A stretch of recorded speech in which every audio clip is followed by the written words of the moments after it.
We were looking at choice sets and budget lines. We want to now look at how do we mathematically write the choice sets and budget lines using set theory notation. So first let's look at how do we mathematically write our choice set using set theory notation. Now here we're seeing now this C P1 P2 I, basically what does this mean? This means that the choice set C is a function of prices P1 P2, because we're looking at a two good world where you have two goods X1 which has a price of P1 and X2 which is the price of P2, and the choice set apart from prices it's also a function of income I. This is what this means, C P1 P2I. The choice set C is a function of prices P1 P2 in our two good world and our income. And then these brackets over here represent indicate that we're dealing with a set of points, right? The choice set is a set, right? So these brackets are used to indicate that it's a set. And then it's a set which is made up of these bundles of two bundles that consist of two goods X1 and X2, because like you said, we're analyzing in a two good world right now. The X1 is a good on horizontal axis, X2 is a good will take on the vertical axis, right? So this is what this means, that the choice set C, which is a function of P1, P2, and I, is a set of all these bundles which is made up of these two goods X1 and X2. And this symbol basically means is an element of or belongs to. Right, so this means that it's made up of all these bundles that belong to or that an element of R2 plus. R means that we're looking at these bundles X1 and X2, which are these real components, right? X1 and X2 are real numbers.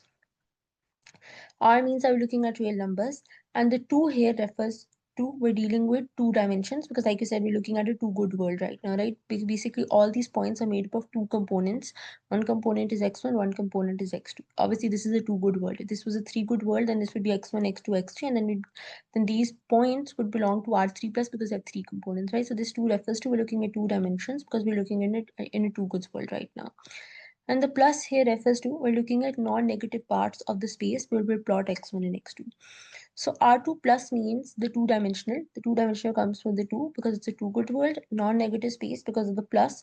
So R2 plus refers to the two-dimensional non-negative space where we plot X1 and X2. X1 and X2 cannot belong to any other quadrant. They'll only belong to the first quadrant based on this here.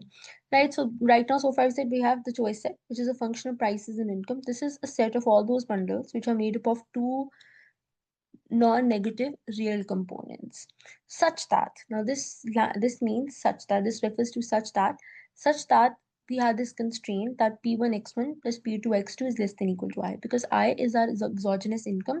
P1 X1 plus P2 X2 is the spending on the goods purchased. So in this way, using set theory notation, we can write our choice set.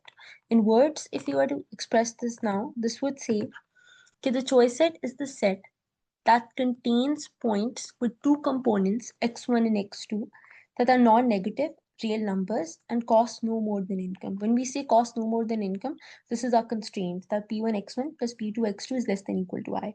Where we know I is our income, P1 X1 plus P2 X2 is spending on the goods X1 and X2. Where we're saying that they can cost less than your income, I P1 X1 plus P2 X2 is less than I, or they can cost exactly equal to income, I P1 X1 plus P2 X2 is equal to I, right? So in words, this is what that represents. So this in words says that the choice set is a set that contains points with two components. So it's a set which contains points with two components, X1 and X2, and these components are non-negative real numbers, right? So we're saying it's a set which contains points made up of two components, X1 and X2, and these are non-negative real numbers, which is what this tells us, R2 plus, that costs no more than your income. You're constrained that P1 X1 plus P2 X2 is less than equal to I, because we know choice set is a set of all affordable bundles. Affordable bundles are those that cost exactly equal to income or less than your income. Right, so now what if we wanted to, instead of referring to the choice set, we wanted to just refer to the budget line. We know the budget line or the budget constraint is a set of all those affordable bundles that cost exactly equal to income, right? So when we talk about the choice set, we're looking at all affordable bundles. They can cost equal to income or less than your income.